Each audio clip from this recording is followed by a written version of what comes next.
Prabu Kian Santang atau Raden Sangara atau Syekh Sunan Rohmat Suci adalah putra Sri Baduga Maharaja atau Prabu Siliwangi Raja Pajajaran. Ketika dewasa, ia belajar agama Islam di Mekah dan mengubah namanya menjadi Galantrang Setra. Meski berbeda keyakinan dengan sang ayah yang memeluk agama Hindu, Kian Santang tetap menjadi penyebar agama Islam di wilayah Pajajaran. Raden Kian Santang lahir sekitar abad ke-15 dan merupakan anak Prabu Siliwangi dari istrinya yang bernama Nyai Subang Larang. Ia memiliki saudara kandung bernama Walang Sungsang atau Pangeran Cakrabuana, pendiri kerajaan Cirebon, dan Rara Santang, ibu Sunan Gunung Jati. Sejak kecil hingga remaja, Kian Santang dilatih ilmu bela diri hingga tumbuh menjadi sosok kesatria Pajajaran. Ketika sudah mahir dalam bela diri, Kian Santang mengisi waktunya dengan berburu ke hutan. Ia pun mudah untuk mendapatkan hewan buruan menggunakan panahnya. Hal itu membuat Prabu Siliwangi sangat bangga dan mengangkatnya menjadi senopati Pajajaran.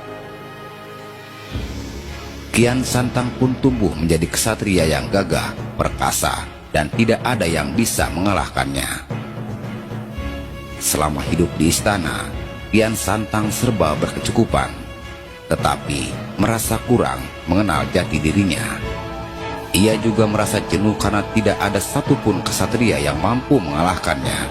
Konon, Kian Santang kemudian mendatangi peramal untuk mengetahui lawan tangguh yang dapat menandinginya. Ia diberikan petunjuk bahwa orang yang dapat menandinginya adalah Sayyidina Ali dari Tanah Arab. Sebetulnya, Sayyidina Ali hidup pada abad ke-7 dan telah wafat saat itu. Tetapi mereka dapat dipertemukan secara gaib dengan kekuasaan Allah.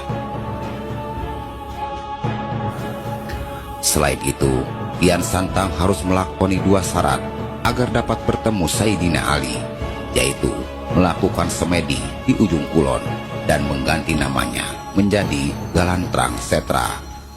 Galantrang berarti berani dan Setra berarti bersih atau suci.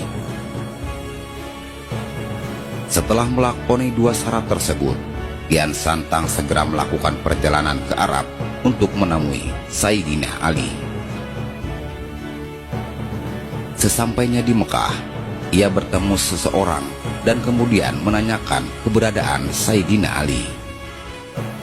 Orang tersebut mau memberitahu keberadaan Sayyidina Ali, asalkan Kian Santang mau mengambil tongkatnya yang ditancapkan ke tanah.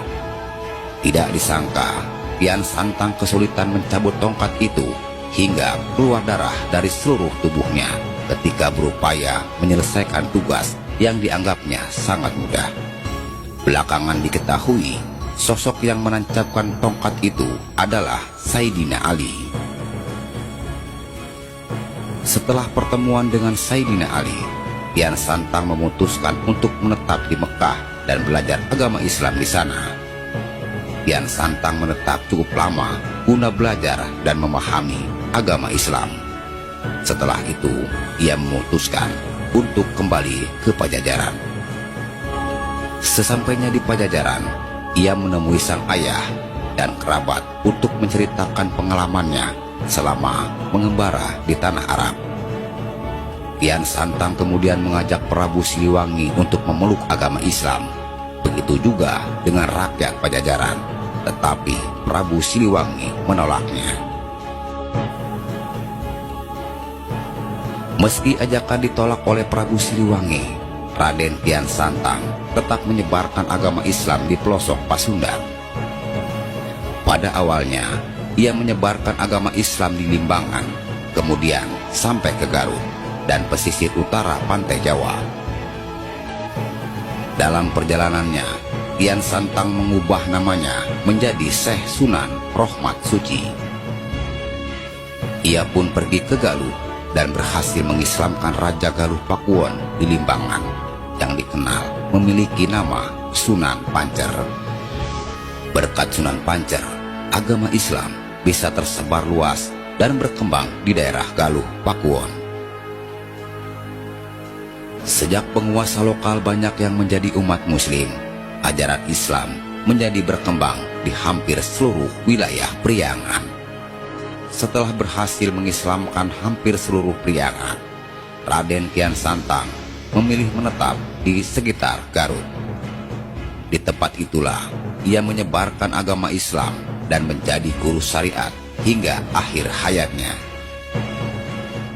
Tidak diketahui kapan Raden Kian Santang meninggal, tetapi masyarakat lokal meyakini makamnya terletak di lereng Gunung Karacap yang berada di Kecamatan Karangpawitan, Kota Garut.